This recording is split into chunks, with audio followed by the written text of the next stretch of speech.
Pada soal tersebut itu refleksi pribadi, tafsir Nusantara dan pemahaman Al-Quran sehari-hari. Sebagai individu yang tumbuh di tengah kekayaan budaya Nusantara, pengaruh tafsir Nusantara terhadap cara saya memahami Al-Quran dalam kehidupan sehari-hari terasa sangat signifikan dan transformatif. Tafsir ini bukan hanya metode akademik, tapi telah menjadi jembatan spiritual yang menghubungkan teks suci yang mulia dengan realitas kontekstual yang saya jalani. Berikut adalah refleksi mengenai bagaimana tafsir Nusantara membentuk cara pandang spiritual saya terhadap Al-Quran. Yang pertama itu menemukan kedekatan dan kebersahajaan. Nah, sebelum mengenal tafsir Nusantara, pemahaman saya itu terhadap Al-Quran seringkali terasa jauh dan bersifat normatif.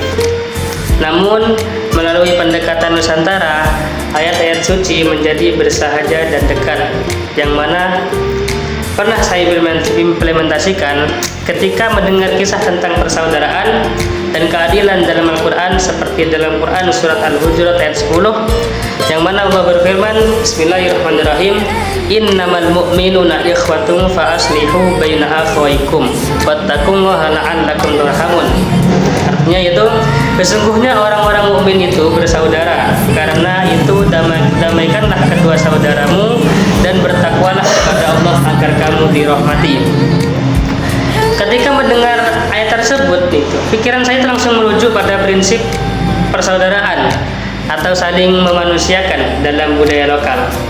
Al-Quran tidak lagi sekedar buku hukum, melainkan kitab pegangan yang isinya sudah dipraktikkan oleh para leluhur melalui adab dan kearifan mereka.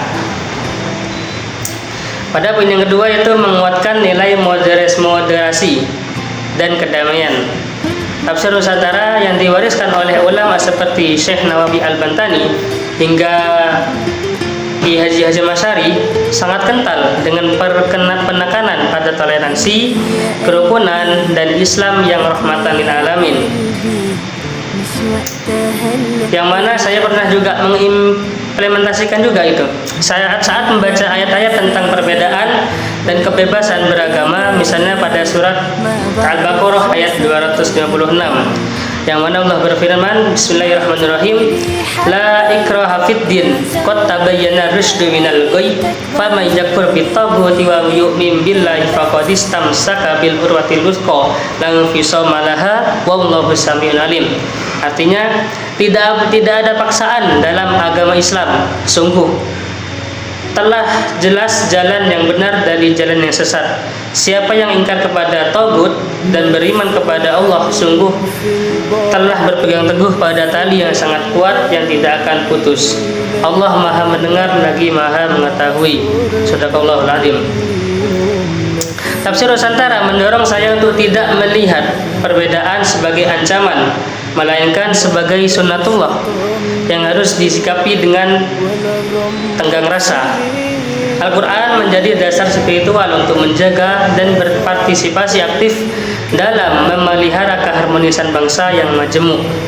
Dari penjelasan yang sudah dijelaskan tadi, dapat kita tarik kesimpulan, yaitu secara keseluruhan tafsir Nusantara telah mengubah cara pandang saya terhadap Al-Quran secara fundamental. Tidak lagi hanya diposisikan sebagai teks yang harus dihafal, melainkan bertransformasi menjadi petunjuk hidup yang berdenyut, kontekstual, dan sangat relevan dengan adat istiadat serta spiritualitas di bumi pertiwi. Tafsir ini menjadikan Islam sebagai agama yang ramah, santun, dan sangat membumi, menegaskan bahwa ajaran tauhid dapat bersanding harmonis dengan kekayaan budaya lokal. Itu yang dapat kami jawab dari tiga soal tersebut. Apabila ada kesalahan tutur kata kurang jelas, kami pribadi mohon maaf. Wabillahi taufiq wal hidayah. Wassalamualaikum warahmatullahi wabarakatuh.